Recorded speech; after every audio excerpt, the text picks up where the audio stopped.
Welcome everyone. This is the Try the Parks John Tanner Sprint pre-race webinar. I'm going to go through just look talk through the race, kind of talk through my general advice, answer general questions, and then answer any and all questions you have at all. So feel free to raise your hand, and I'll unmute you or whatever if you have a question going through. And then at the end, we'll have, the rest of the time as much as you want to ask lots of questions. So I'll probably talk for like 15, 20 minutes, kind of go through it pretty quick. But stop me if there's any additional detail you want, any additional questions. So the race is this Saturday, so let's jump into it. So I'll talk a little bit about me. We'll talk about pre-race, the few days leading up into it. We'll walk through race day, each of the disciplines and kind of what to expect. I'll give some general tips and then any questions at all you want to tackle. And so jump in. So I'm Alex Fuller. Hi, everyone. I am currently racing as a professional triathlete. I won the Try the Park series a couple of years back in the day. So I've done the race lots and lots. I love the Try the Park series and just have a blast. This is my family down there.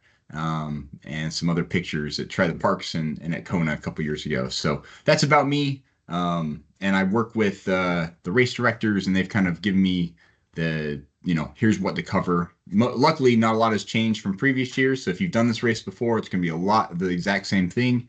But we'll talk through kind of a couple different things to look for. So this is a survey from last year. So we didn't do a new survey, but just kind of give you a sense of who's going to be competing that day. So about half the people there, maybe 30, 40, 50% of people, this is their first triathlon ever. So that's awesome. Hats off to you. You couldn't pick a better race to have for your first experience. It's very, very beginner friendly. If you're nervous or, have lots of questions about things, great. Like this is the ultimate place to go for it. So we'll answer all your questions here. And then on race day, there'll be helpers there to help you as well. About 20% of people, when we did the survey last year, this is their first Try the Parks race, even though they've done other triathlons, which is great. We'll kind of talk about things a heads up for Try the Parks. And then the rest kind of like, hey, I've either done other races with Try the Parks or I've done this race before. So about a third are veterans, a third newbies to this race, and more than a third, this is their first race ever. So great. And we'll tailor to that audience of, hey, I've never done this before, what's going on? And then we can answer other questions as we go. So let's talk about the next couple days. So tomorrow, Wednesday, that's when I recommend getting all your gear set sorted out. That little link is the checklist I use. It's just some free so triathlon.racechecklist.com. There's tons of them out there. That's been my favorite. You kind of go through and check the things that, hey, I want this, print it out. But any checklist, lay everything out, make sure you have everything. That way, if you're like, oh shoot, I don't have, I need an extra tube for my bike or whatever, you still have a couple days to remedy that. It's not a rush. So get your stuff all sorted out, either tonight or tomorrow. Lay it out, make sure you have everything. Thursday, there's an optional packet pickup at Podium Multisport down in Atlanta. So if that's time works for you and you have a minute, it's really nice to go swing by the store, buy anything that you realize, hey, I need that, but then also pick up your packet. Now, if you can't do that, work doesn't allow you, whatever, that's fine. You can pick up the packet on race day morning, which is fine. I've done that a bunch, but if you can, it's kind of fun to drop by and get your packet, and then you can get your stickers on your bike beforehand, that kind of thing. Friday, get everything packed and then go to bed early and just chill. And you'll have race butterflies, but it's okay. It still happens to me every race, and that's just part of the racing experience. So let's talk race morning. So this is my recommendation. This has worked well for me. So first off, wake up, get some calories in you as soon as possible.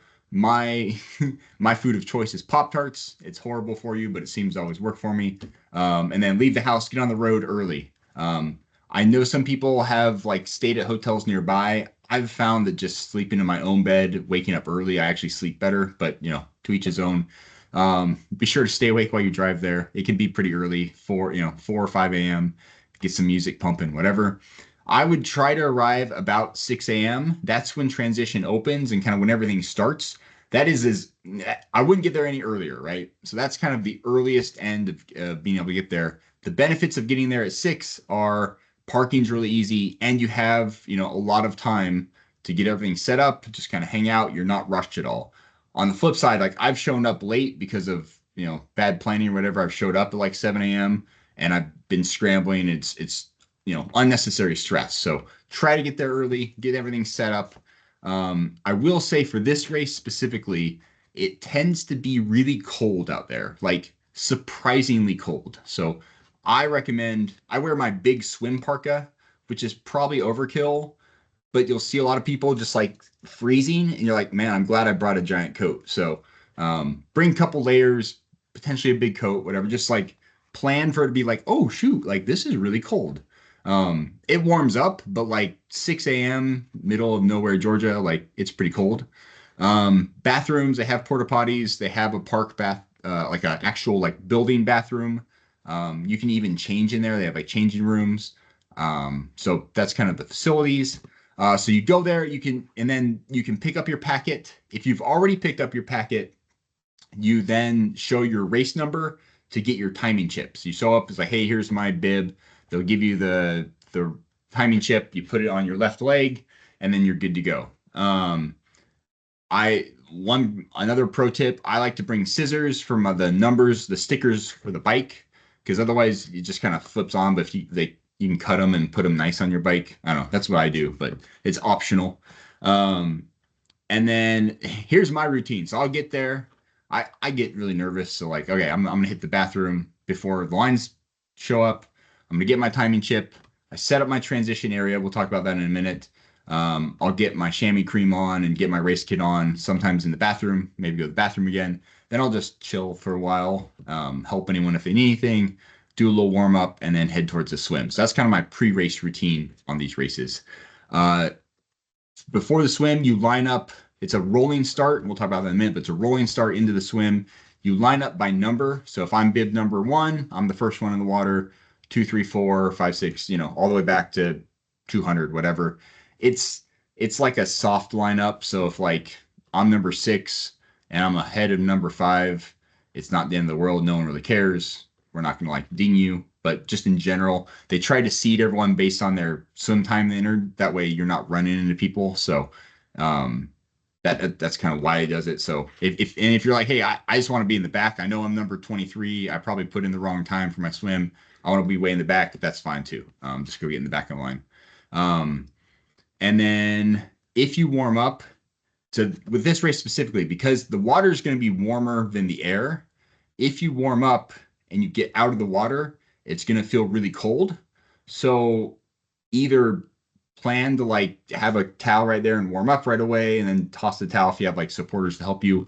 Or what I do for this specific race is I'll just kind of jog to warm up rather than swim warm up because of the weather. So that's race morning.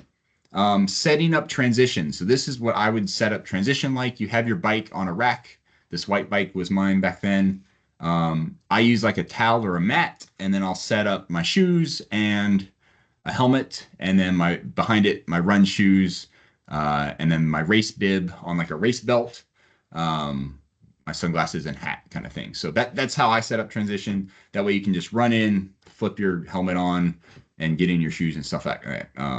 So that's kind of what I set up before the race. If there's questions about transition, we can hit that in a bit.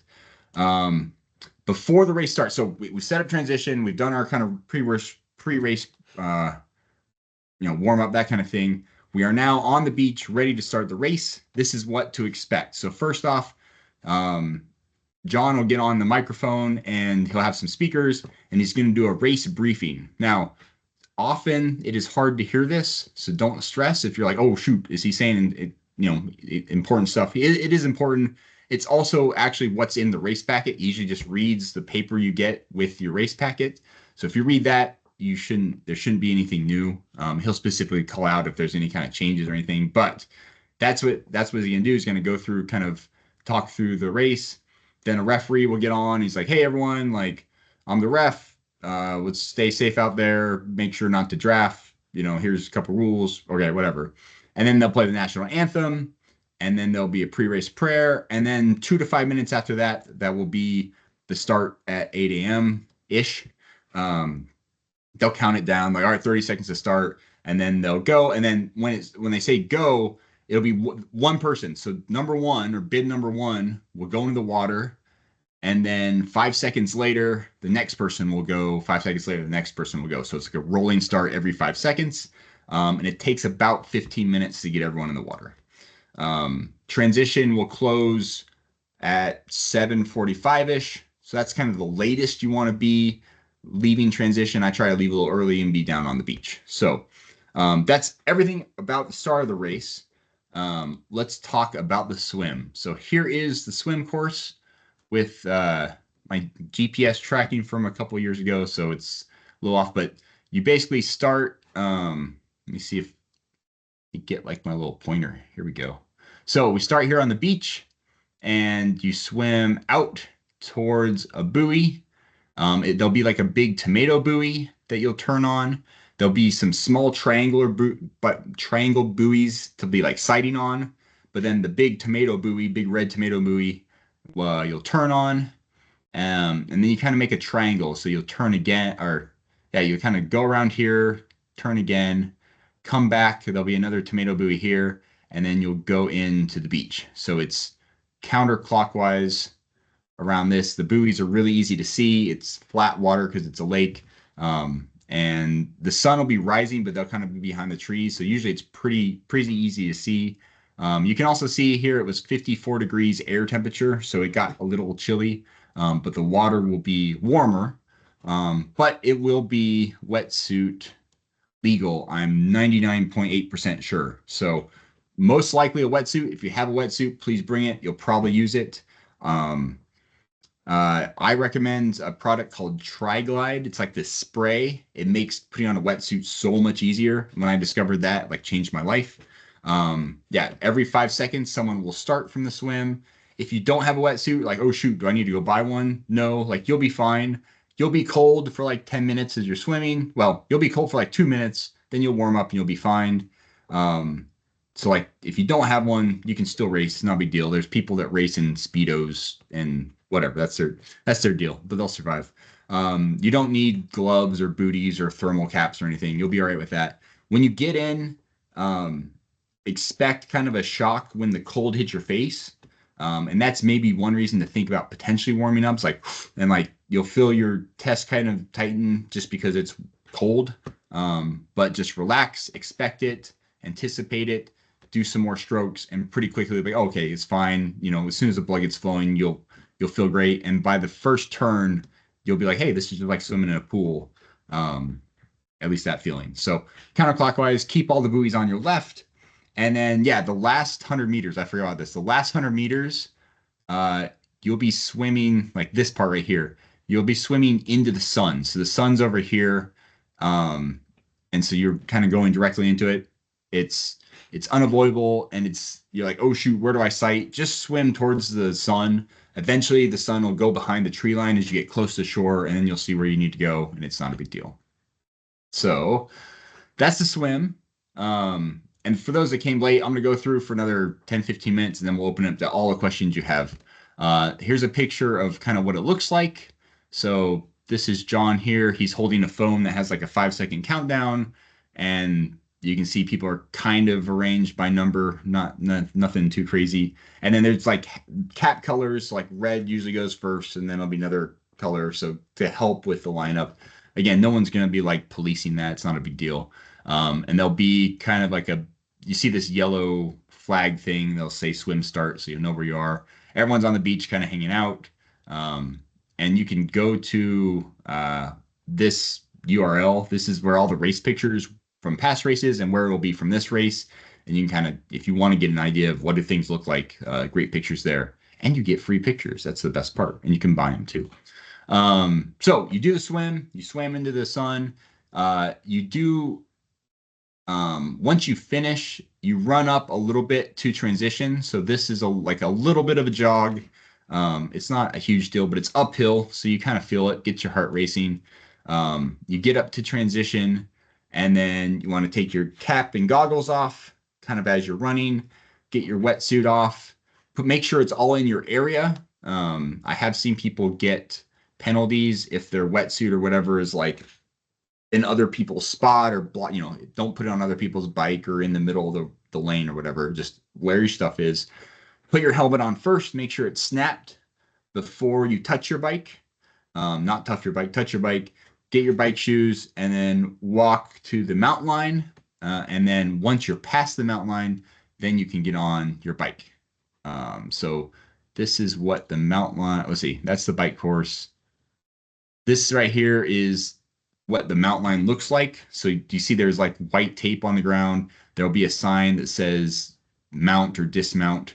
So you cross that and then you get on or off your bike.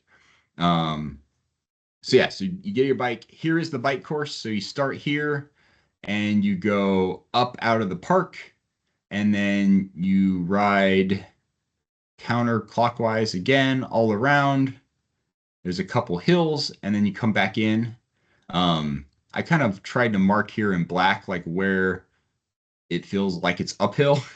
So the first half of the bike is a pretty steady uphill, and then it's kind of rollers on the back end, and then this last part is pretty downhill coming in.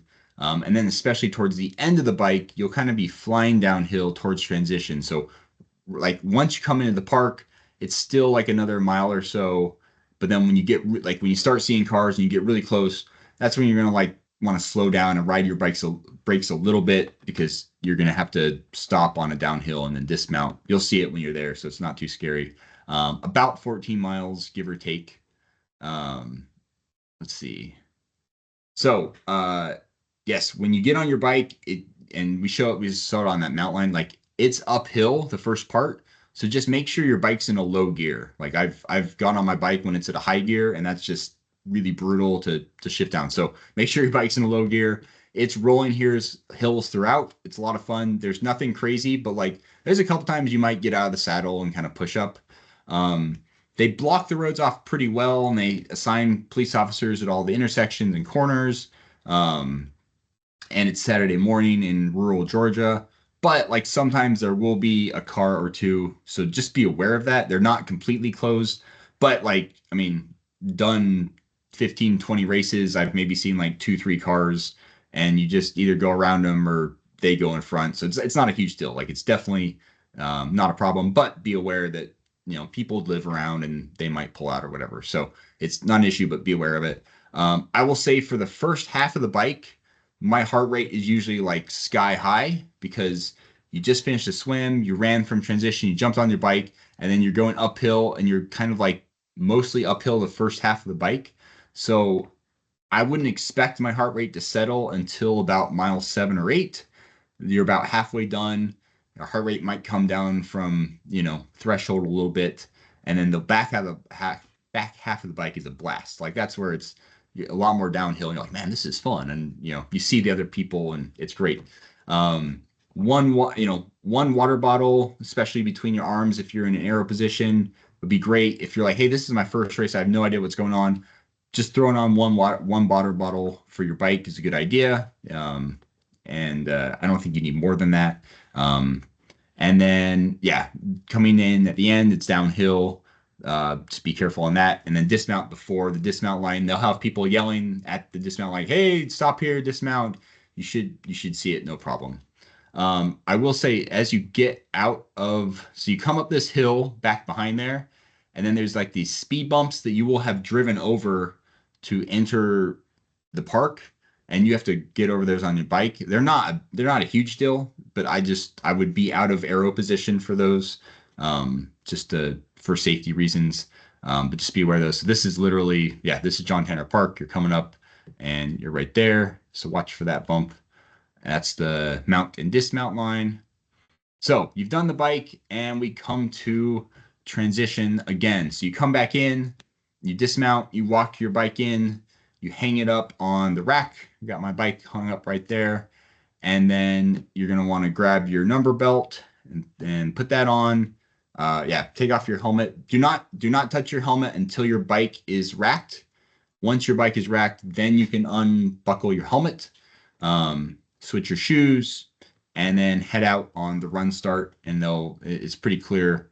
You come in on one side of transition from the bike, you go out the other side for the run so that you're not running into people. Here's some other pictures of what it looks like. Um, and then we get to the run. So we start here. And so we did the swim here. We went up here to do the bike, and then we do the run. So that we start the run and start going counterclockwise around the lake. There's a night like the first, I don't know, quarter mile is kind of on parking lot and grass. But there's cones all along the way. So you want like just follow the cones. And then there will be a sidewalk path. And so you keep going around the path, and then you come and kind of turn off the path. There will be a little dirt road area that there'll be volunteers kind of directing you. You go on the dirt road and hit another road. Right around here, which is about a mile in, there will be water. There's like a water station. There's water like right when you start, and then there's a water station here. And then you run, and I think there's three once you after the water station, there's three decent hills that you go up, and then you have a turnaround on the last hill. It'll feel a little bit like running hill repeats. It's not too bad, but it's like, oh, like Alex said, there will be hills. There are hills here for sure. And then you come back, and then you turn right, and then you run kind of like along this dam bridge thing, and then run up to the finish. It's my favorite finish of all the Try the Parks races. So yeah, there's a hill here, and then three hills on the out and back, water at the beginning, and then around mile one, turnarounds at mile two, and then yeah, that last quarter is a blast. I'll show a couple pictures. So here, like here's at the start, these first two pictures, you can see like there's sidewalks, and then you're on grass and parking lot, but there's these little cones that'll direct you. Um, and then this picture down here, you see in the background that there's cones. That's where you've gone around the lake, and then you go off to the out and back. You come back, you come around here, and then you run up, and it's a fun like it's a small uphill to the finish, but like you see the finish and everyone's cheering, so like it's pumped, and that's where you run fast. And then that's what the finish arch looks like. So that's the run. Then after the race, there will be snacks. Bananas, oranges, chips, Oreos, water. They're for the athletes. My kids sneak in and steal them. I try to stop them, but hey, it happens. Um, Consider bringing your own food. Like you might want like a substantial meal or a protein drink or whatever. So this is a nice like little shot of fruit or something, but you might want something a little bit more. Around 11 o'clock, they'll do awards. They'll have like a little podium set up like this. And really like a lot of people will be done by like 9:30, 10. So it's just a chance to hang out, have fun, meet some people, meet your rivals that you'll go race against at future Try the Parks race. You can start to pack up your stuff or get your bike around 10 o'clock once everyone's done with the bike. I'll take my bike, go put it in my car or my van or whatever. I've If you bring your family, it's a very spectator friendly race. They have that open beach. You can go there with your kids. This race specifically is maybe a little cold, but later races in the year, consider doing that. There's not a lot of good restaurants nearby, and sometimes cell service can be a little spotty, so you might want to download the maps beforehand. Photos will be uploaded afterwards in about 24 hours from Nicole. She's awesome, and she tries to get one or two pictures of everyone. It's great. I love those pictures. And then be sure to tag Try the Parks when you post it. So, let's see. Real quick, if you're doing duathlon, you do the run backwards, and then you do the bike, and then you do the run the front way. So that's the duathlon. The aqua bike, you do the swim, you do the bike, and then like from transition, you just kind of run into the finisher chute, and that's the aqua bike. Expected water temp mid 60s. It'll be warmer than the air at the beginning. By the end of the race, the air will be warmer. I don't think you need warm clothes for the bike. I mean, we'll have to watch the forecast. If it's like over 55, you probably don't need like warm clothes. And then just kind of an idea like previous years about what you can look at the results. So like, the overall winners were in the 1 to 4, 1 to 107 range, the females 116 and 118. But there's also people that are taking 2.5, 3 hours, and that's awesome. And they get the most cheers. So, you paid your race entry fee. Why not get your time, your money's worth, right? You can look up the results, and it's a blast. It's a good race. So, and then feel free to, if you have other questions that we don't get here tonight, or if you're seeing this recording later, hit me up on Instagram.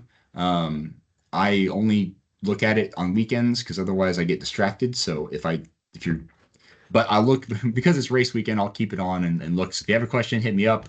I'm part of our Rock multi-sport training. So if you're like, hey, this is fun, I'd love a coach. Uh, I can help you, but Lizzie Nitre, who's my coach, she can help you even more. And then all three sports and Try the Parks would love to know that be part of your success. So that was 26 minutes of listening to me. I apologize. That's about 20 more minutes than you'd ever want to hear from me. But we now have as much time as you want to answer all your questions. So if you click your raise your hand or put in the chat or whatever, we can hit them. So, all right. Evan had a question. Definitely counterclockwise ride. Map showed clockwise. Let me check. That is a good question because it might be. Um, Let me look what direction it is on the ride.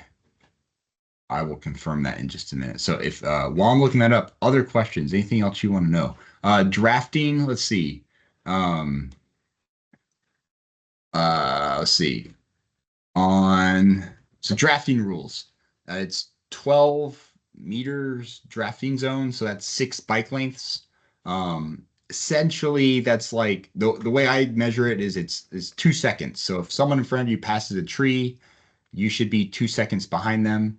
Now and then if you're going to pass them, you have 25 seconds to pass them. So I'm falling behind someone at 12 meters, and then I'm like, all right, I'm ready to pass this person. As soon as I enter in the drafting zone, the only way for me to legally exit the drafting zone is to pass them. So I have 25 seconds to get in front of them.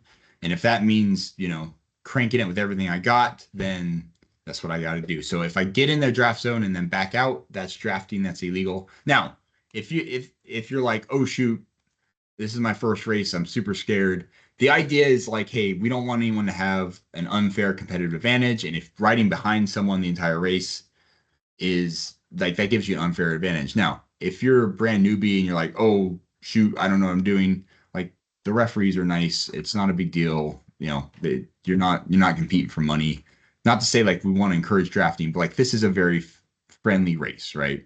Now, in general, we want to try to obey those rules.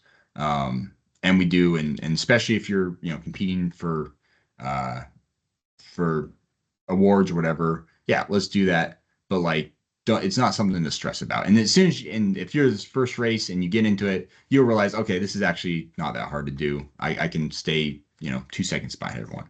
Parking, great question. So previously you did have to pay for parking. That is now included in your entry fee. So you do not have to pay for parking. That's included. So that you will pull up and they'll give you a parking pass and then you go. So that is nice and easy. I see Jason typing a question and I'm trying to pull up my bike activity real quick and double check that it is. Let's see. Let's look. Oh, it is clockwise. You are correct. Good call, Evan. I forgot. So yes, it is clockwise. So we get out and you turn right. So it's all right turns. You come out, right turn, and right turn. So that makes more sense. Okay.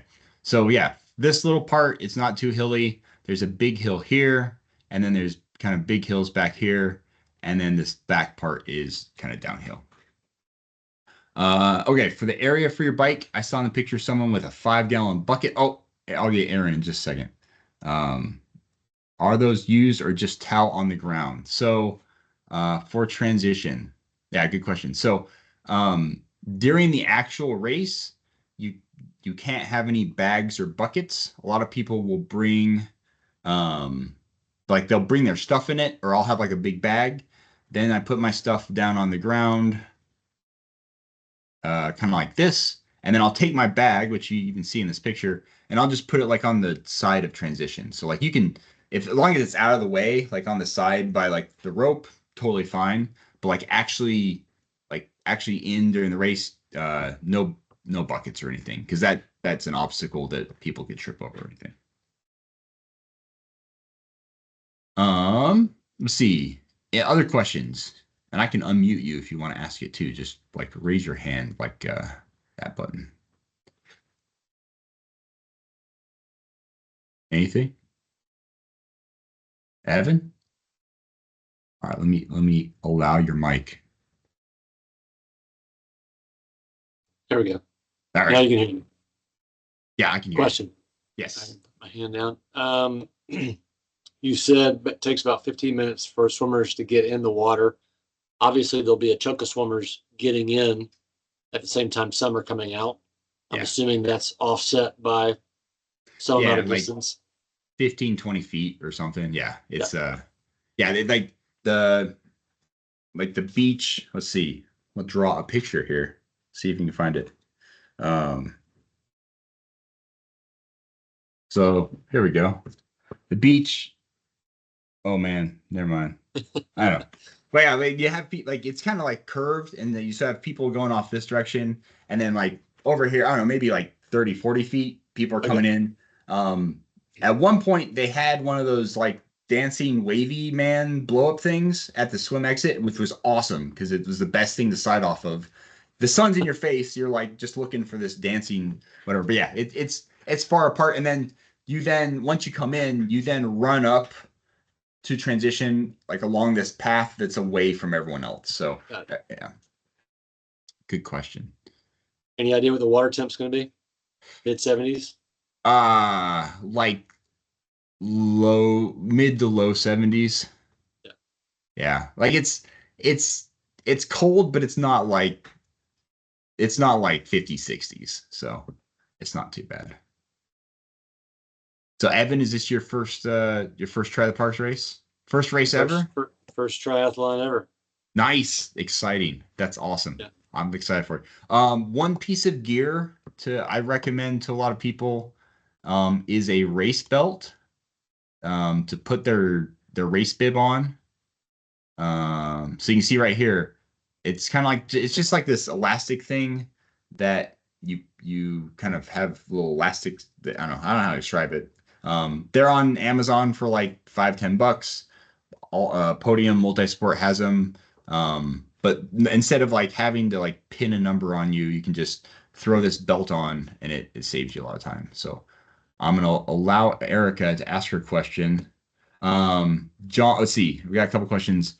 Sun's in your face on the way back, and so just on the swim, the last like 100 meters, the sun will be in your face if it's not a cloudy day. Yeah, so like this first part of the swim, not a problem at all. The second part of the swim, not a problem at all. The sun's kind of over here, and so for like 75 yards, you'll be right in your face. You're like, oh, I can't see anything. I'll just swim towards where I think things are. And then when you get about 25 yards out, the sun will have gone behind the trees. You'll be able to see everything fine. And it's like a wide beach. So if you don't sight correctly and you're kind of off by like 10, 15 feet, it's not a big deal. You like get on the beach and run up to the right direction. So you save time. Um, John B, yes. So you do not need to wear the bib on the bike. That's like some Europeans have that rule. So the only time you ever need to wear your race number is on the bike. You will have your number on your cap in the swim, which they'll write it on there. You'll have your number on a sticker that's on each side of your bike and a sticker on your helmet. And then they'll also in the morning write your number with marker on your arm too. So that's other ways to identify you. So Erica, I'm ready for your question. Okay, so the weather report is showing possible rain. What is your advice to us if it's raining? Like, how does that affect the swim and the bike? part of it. What's your advice? Yes. So good question. So if there is lightning, that is when it's like an issue. So they will delay the race if there's lightning. And like if the lightning just continues, then they'll cancel the race. But they've never had to cancel a race. Now this picture right here, if you look closely, there is like a ton of rain coming down. So 4 years ago, I think 4 or 5 years ago, it was raining really hard. There was no lightning, but it rained really hard. And there was a decent number of competitors who are like, I don't want to like race in that. I'll just go find the nearby, IHOP and call it a day. So a couple people like took off and like, I don't want to race in the rain, but we'll still hold it in the rain. I actually like running in the rain is super fun. Swimming in the rain is great. Biking in the rain can get a little more dangerous because it's slick. There's no sharp turns and the roads are fairly decent. So at least 3, 4 years ago when I rode in the rain, I didn't feel unsafe at all, and there was no crashes or anything. So if it's just rain, it's game on. If there is lightning, they will postpone it, and then if like after an hour it's still lightning nonstop, they'll cancel it. Let's see, Jane has a question. Will there be cars? The roads are mostly closed and they have police officers at all the intersections and all the corners. Occasionally you'll get 1 or 2 cars from like local houses pulling out. There's signage all around letting them know they're a race. So I've done, I don't know, 15, 20 races and I've seen 1 or 2 cars. If you see a car, it's not a big deal. They're usually faster than you and they just take off. Occasionally, if they're slower, you just go around them and above all, just be safe. So it's not a big deal.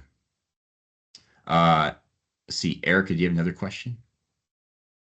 Or No, I don't. Okay, No, I don't. So straight. No worries. Let's see. Other questions. What happens if you pop a tire on the bike? Would you recommend trying to fix it and continue, or will there be anyone to pick you up? So there is not any bike support on the course. So bigger races, you'll have, people going around with bike support or whatever. The idea is to be self-sufficient on the bike. So bring an extra tire, bring stuff, whatever.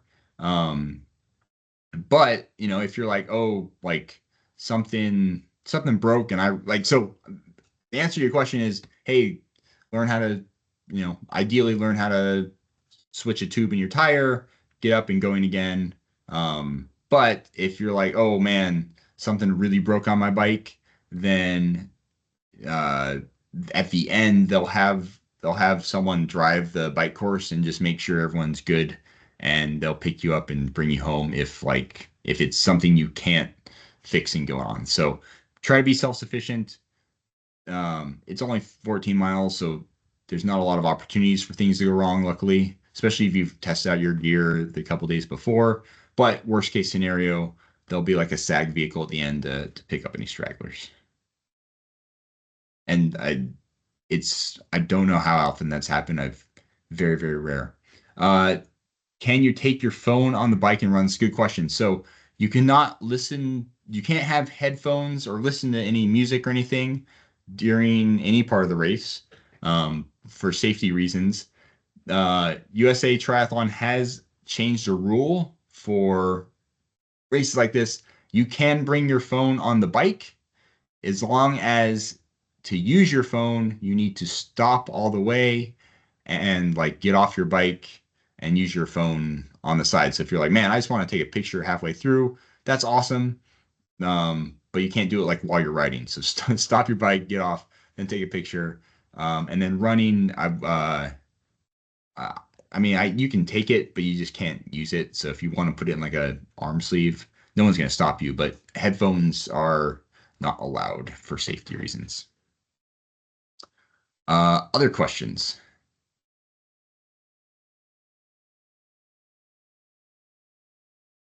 Let's see, is there any official filming videos, or do participant sporters have to film themselves? So there will be a photographer there. Nicole, she is awesome. She takes, it's like, here's an example of all the photos she's taken. are just some I grabbed. Uh, Nicole Eliason. And so she will take pictures and she tries to get everyone once or twice. And then she just posts them like within 24 hours, she just posts them all online. You can go on there and either, take it and post it with her name on it, kind of like you see these, and just tag her for credit for the photo. Or you can purchase them. I think they're like $10 a pop or something like that. So I've gotten some really cool pictures from her. She's done great, but there's not like a finisher pics or something like that are taking pictures of everyone and then selling them for $100 or whatever. So there's just she comes and takes pictures of everyone in the race, does a great job, and hopefully there's one or two or three of you that you can post on Instagram, say, hey, check out this cool thing I did. And then, yeah, if you have friends, like they can take pictures. There's usually not video. Sometimes we've tried to put like a camera at the finish line, but we haven't figured that out yet. So cool. All right, last call for questions. Sorry, one more. Yes, absolutely. Transition spots, is that like a first come, first serve, or is there an order to it? You just like fight with people. It's great. You just knock them out of the way. No, they are marked based on your bib number. So if you can see on this picture, there's like this white paper that's kind of stapled together. That will have a number, like it'll be like number 25 through 30. And so if I'm bib 26, I can rack anywhere on that rack. Like normally people try to go in order, like, oh, I'm 25, you go next, 26, you go next to me, 27, you go next to me. It's really like, hey, if you're within that 5 number range, just anywhere on that rack is fine. And those will all be set up. So you'll go in the morning, you'll get your bib number, and then you go find your rack. And then it, like, if you're the first one there, it's great. And if you show up early, you can pick whatever. If you show up late, there's probably like 4 other bikes on the rack, and you kind of gotta be friendly with them and say, hey, can you scoot a little bit? And then you try to alternate every other. So like first bike will be on this side, the other one will be on the other side, and like kind of alternate so that when, if everyone came out of the water at the same time, it's not 5 people all together scrunched together. There's more room if it's like back and forth. So But you just great kind of, point. yeah. Are bib numbers based on like the timing of people registering or the times that they submitted for their swim, or like is it just random? It's based on the time you submitted for your swim. So Yeah. if you were like, hey, I'm Michael Phelps, I can swim this thing in 3 minutes, you will be bib number 1. And they'll be like, okay, well let's see you swim it in 3.